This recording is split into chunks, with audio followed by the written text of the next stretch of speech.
네, 저를 비롯해서 많은 분들이 아마 기적을 바라고 계실 것 같은데요. 이번 사고를 당한 관광객들의 경우 이 패키지 여행이다 보니까 가족 단위의 여행객들이 참 그렇습니다. 많아서 더 안타까웠던 것 같습니다.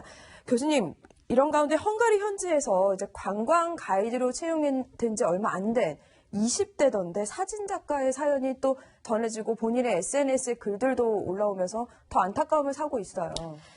예, 여러 사연들이, 너무 안타까운 사연들이 많은데, 일단은 그 20대 사진작가 이야기는 이제 가이드 겸해서 이제 사진작가를 꿈꾸던 청년이 이제 가이드를 하게 되면 어차피 또 관광객들 사진이나 풍경 사진이나 여행 사진을 찍지 않습니까? 그래서 아마도 본인이 이제 가이드를 원하면서 이번에 이 배에 탑승을 했던 것 같습니다. 그런데 아직 본격적으로 가이드가 된 건 아니었었고, 예. 입사한 지도 얼마 안 돼서 그러니까 다른 선배 가이드의 모습을 좀 보기 위해서 일종의 참관 수업 같은 거죠. 견습 같은 걸 위해서 이번에 가이드 2명 중에 이제 보조 가이드로 같이 참관을 해서 많은 여행객들의 사진을 좀 찍어줬던 것 같고, 특히나 이제 이분 같은 경우에 또 좀 안타까운 것 중에 하나가 원래는 다른 지역을 배정을 받을 수도 있는 상황이었다고 합니다. 근데 본인 스스로 부다페스트가 자신이 여러 나라, 여러 도시를 다녀본 가운데 가장 아름다운 곳이었다. 그래서 내가 부다페스트를 꼭 가겠다라고 본인이 오히려 지원을 해서 본인의 일정을 변경해서까지 여기로 온 것으로 알려져 있거든요. 그리고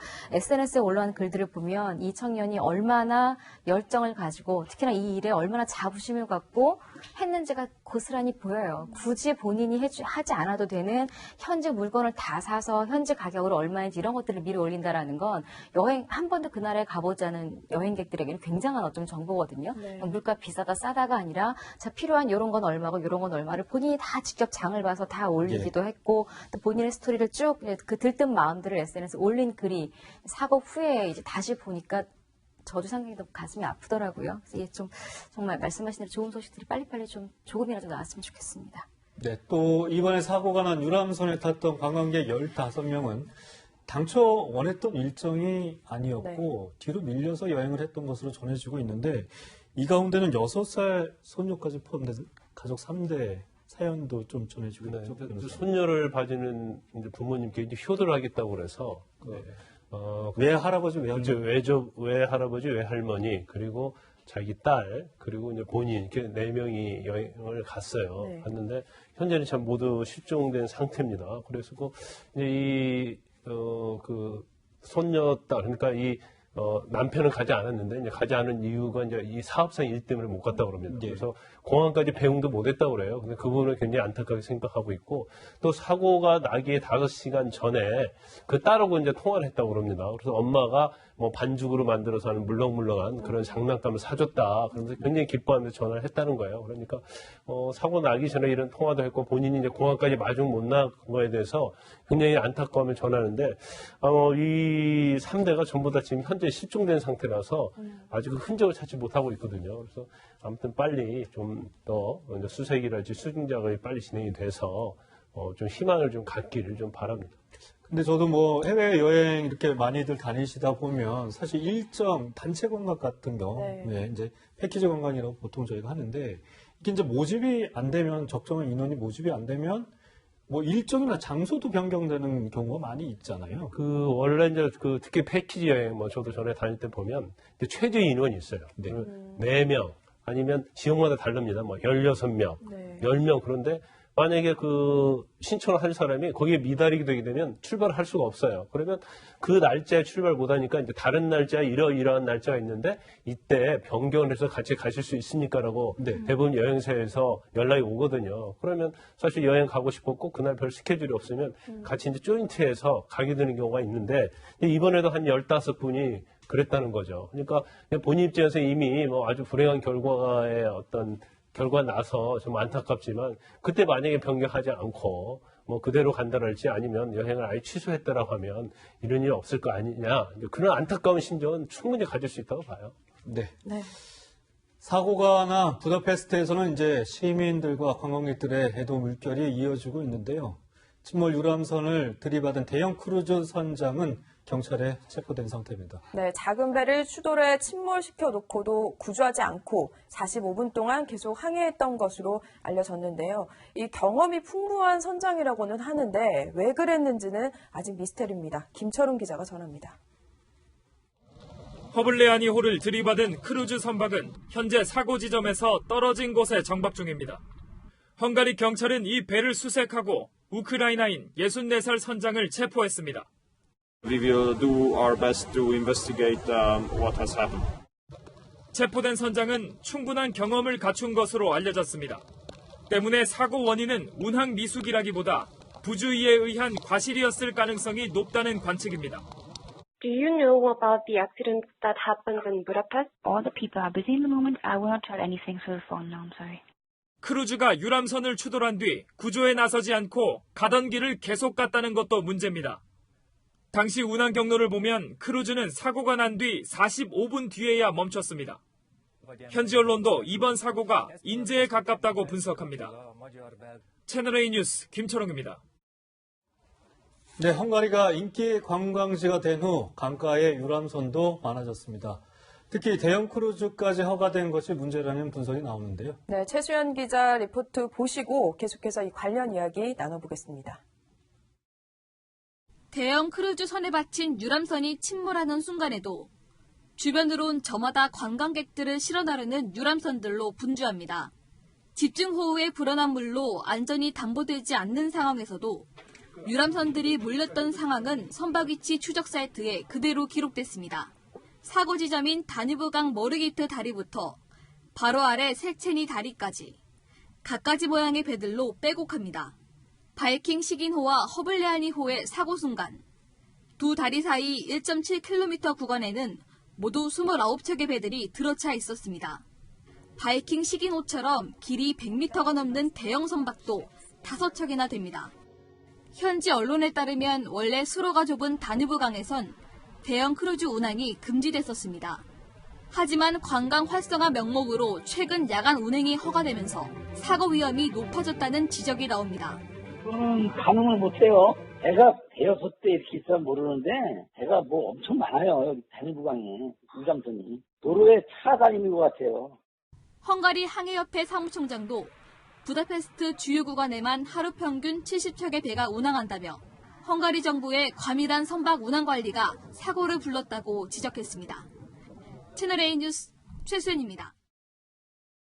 네, 사고 원인과 관련해서는 여러 가지 의문들이 아직 많이 남아있는 것 같은데요. 프로파일러님, 이 배들 간에 사실 서로 교신을 하잖아요. 근데 분명히 교신을 한쪽이 했을 텐데 듣지 않았거나 아니면 아예 간과했다라는 또 의심이 들기도 해요. 근데 이거는 도대체 이해를 못하는 겁니다. VHS라고 하는 직접 교신 장치가 있고요. 이건 항상 개방되어 있는 상태입니다. 네. 이것을 눌러갖고 여는 게 아니라 이게 띄면은 항상 열려있는 상태입니다. 그러니까 모든 송수신이 들리는 상태라는 겁니다. 근데 그러면은 들리는 상태라는 거를 안 들었다는 건 말이 안 되지 않습니까? 그렇죠. 그러니까 그러면 안 들었고 옆에 있는 사람이 옆에 있는 배, 작은 배가 왜 가까이 다가오십니까? 라고 했는데도 불구하고 그걸 안 들었다고 하면은 이 선장이 그것을 못 듣는 위치에 있거나 아니면은 그런 상황이었거나 또 하나는 지금 이 상황은 최신형 감지 장치가 있다고 했습니다. 네. 크루즈선 같은 경우는 최신형이기 때문에 예. 작은 배는 안 그렇다 쳐도 그리고 유관 어떤 운항 자체가 너무 미숙한 세 가지 부분이 다 지금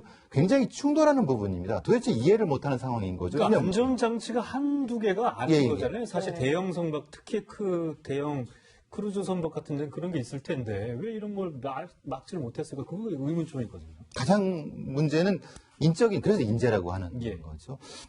그냥 아주 추정해 보면 혹시라도 뭐 인적인 문제들 예를 들면 뭐 음주 항해를 했다든가 아니면 그 자리에 있어야 될 사람이 없었다든가 네. 아니면 그런 형태의 타력 운전 상태에서 회피를 했다든가 한 세네 가지 추정은 되지만 이거는 여기서 판단할 문제는 아니지만 예. 도대체 이해를 못하는 상황입니다. 지금 상황에. 네, 뭐 말씀하신 거죠. 아직 그 정확한 사고 원인은 밝혀지지 않고 있고요. 헝가리 당국은 어쨌든 실종자를 찾는데 안전을 기하고 있습니다. 헝가리 경찰은 크루즈 선장의 책임이 있다고 이제 판단을 했는데요. 이 경찰청 대변인은 경찰과 전문가들의 공동 수색을 통해 지금까지 모은 증거를 토대로 해당 선장이 이번 사건에 대해 책임이 있다고 판단을 했다고 합니다. 그런데 아직까지 명확한 증거는 이 당국에서 밝히지 않고 있는데요. 배 교수님, 이 사실 앞서 저희 기자의 해당 기사도 보셨지만 사고가 난 뒤에 이 대형 크루즈선은 운항하던 길을 45분 정도 갔단 말이죠. 이게 도대체 저는 이해가 되죠.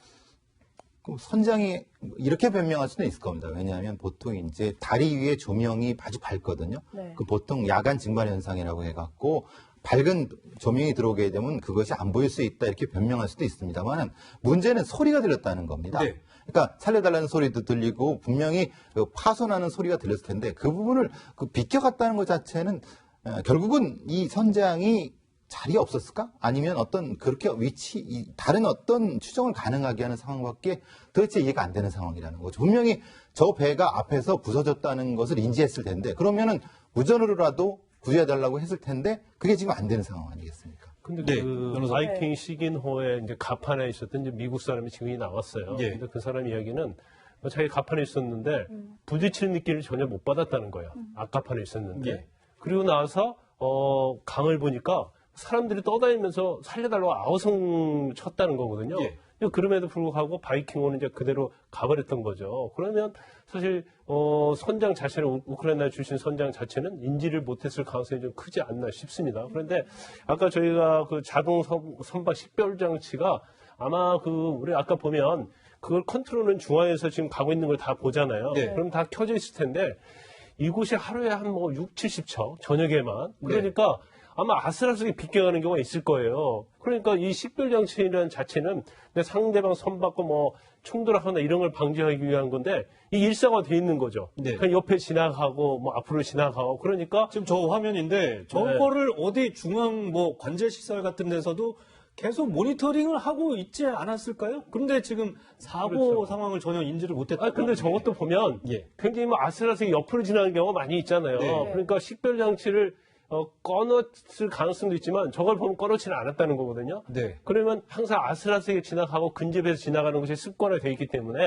아마 이 정도는 그 설사 그 식별장치에 나타난다 하더라도 간과할 수 그냥 있는. 지나갈 수 있다 그렇게 이제 안이하게 생각했을 거고 더군다나 워낙 이 선체가 바이킹호가 지금 사고 난 그 배에 비해서 한 5배 정도 크니까 물에 떠 있는 상태에서 지나가면서 추돌을 했기 때문에 그걸 감지를 못했을 가능성이 크지 않나. 그런데 지금 사실은 우리 한국법을 적용하면 명백하게 바이킹 시기노의 어떤 선쟁 과실이 거의 100% 인정이 됩니다. 네. 그렇지만 그 헝가리 경찰이 발표한 거 보면 책임이 있다 하는데 처음에 책임이 있다는 것도 그냥 지나간 것에 대해 책임이 있다 그런 얘기를 하고 있어요. 그래서 우리하고 물론 과실에 대해서 또 중과실에 대해서 법적인 책임은 다룰 수 있지만 좀 분명히 바이킹호 선장의 법적인 책임은 분명히 있는 거죠. 이제 또 1차적인 책임은 누가 봐도 운전을 잘 부주의를 했고 일단 부딪힌 다음에 또 마치 도주한 것 같은 긴 시간이 지났고 이런 가운데서 일단 1차적인 책임은 선장에 물을 수도 있겠지만 지금 저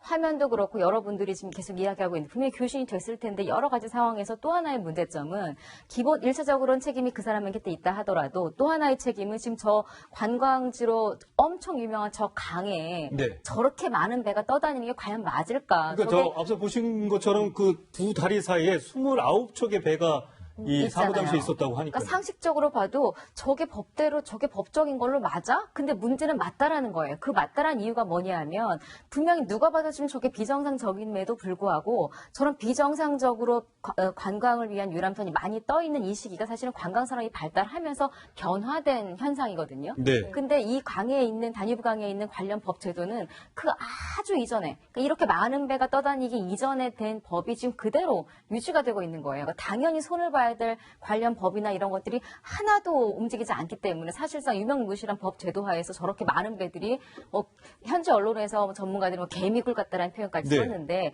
큰 배, 작은 배, 솔직히 유속 차이가 또 얼마나 크며 다뉴브강 자체가 수심이 굉장히 낮아요. 그래서 관련 전문가들은 사실은 이번에 이 큰 사고는 예견됐던 사고다. 이 배가 아니더라도 분명히 여기선 이런 사고가 날 수 있는 게 너무나 많았다. 그리고 이런 관광 산업이 발달하면서 우리가 런던에 가면 템스강이 있고 프랑스 파리에 가면 세느강이 있고 이렇게 여러 수로에서 유람선을 타는 관광 상품들이 있는 이런 나라들은 다 관련 법제도를 수시로 바꾸고 업그레이드하고 상황에 맞게 이렇게 다 정비를 하고 있는데 이 부다페스트의 저 다뉴브강 같은 경우에는 전혀 그게 안 돼 있다라는 거예요. 그리고 근데도 또 지적도 했죠. 그렇죠. 게다가 지금 통신이 있다고 한들 저 많은 배들이 한꺼번에 했을 저걸 다 원활하게 소통이 가능한 커뮤니케이션 장치가 있느냐? 그것도 사실상 미흡하다라는 부재하다는 표현을 썼습니다만 거의 부재하다라고 보는 수준이라고 합니다. 공항 관제탑이 있듯이 그러니까 배에도 그런 게 있어야 되는데 물론 배는 속도가 세게 나갈 수도 없고 급제동을 할 수도 없고 여러 장치들이 있습니다만 네.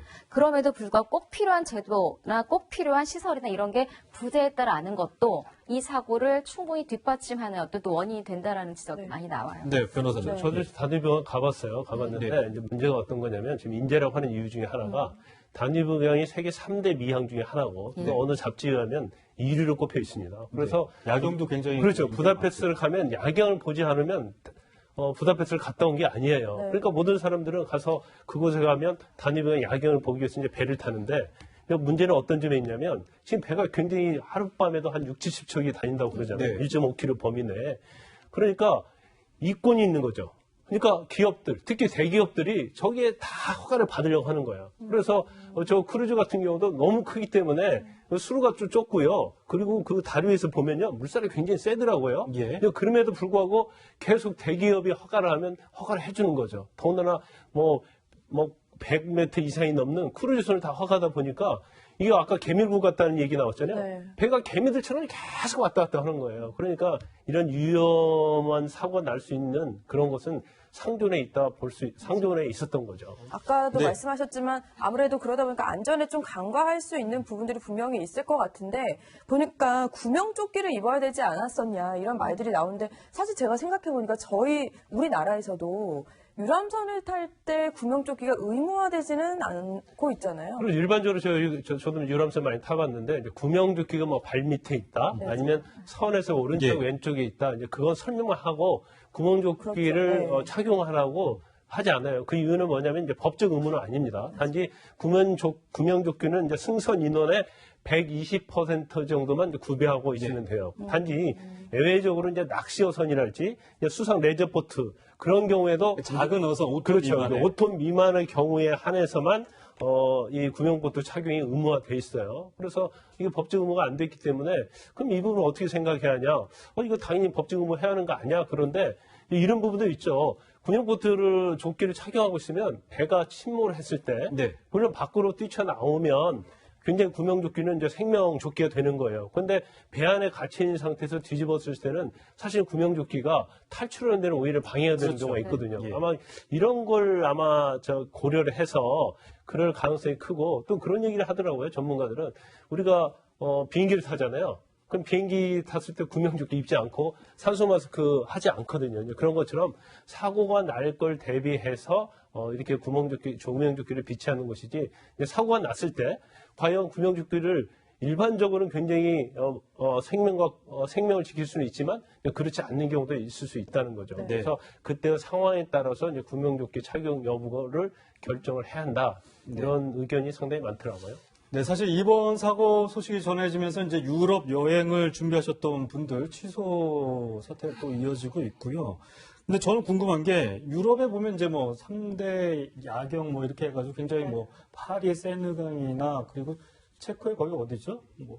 프라하. 네, 프라하에도 뭐 이제 유명한 곳이라고 하는데 근데 이런 유람선을 탑승했을 때 어떤 것들 좀 주의를 해야 될지 이것도 좀 장희영 교수님 관심이 많아졌죠. 뭐 항상 그렇죠 많아졌죠. 그러니까 항상 뭐 사고가 어떤 날 걸 체크를 해야 거야는 아닙니다만 우리가 그냥 비행기를 타도 승무원들이 아무리 안내를 해도 대충 듣는 분들 많아요. 설마 사고 나겠어? 인 거고 배도 마찬가지거든요. 입고 있는 경우가 아닌 이상 어디에 구명조끼가 있습니다. 착용법을 아무리 설명해도 그냥 한 귀로 듣고 경치 보고 있는 맞아요. 관광객들이 네. 대부분이죠. 근데 사실 또 안전해야 되니까. 근데 이런 경우를 대비해서 정말 이런 사고는 갑자기 생긴 사고잖아요. 예. 예견할 수 없었던 이런 걸 대비해서 이제는 유람선을 타시는 탑승객들도 의무적으로 예를 들어 착용을 해야 되는 경우라면 당연히 착용을 반드시 제대로 해야 될 것 같고 착용하지 않더라도 정확히 구명조끼가 뭐 아래에 있는지 옆에 있는지 위에 있는지 그리고 큰 배 같은 경우에는 구명 보트들도 조그맣게 붙어 있는 경우들이 있거든요. 그런 거라도 진지하게 그냥 이거는 기본이다라고 생각을 하고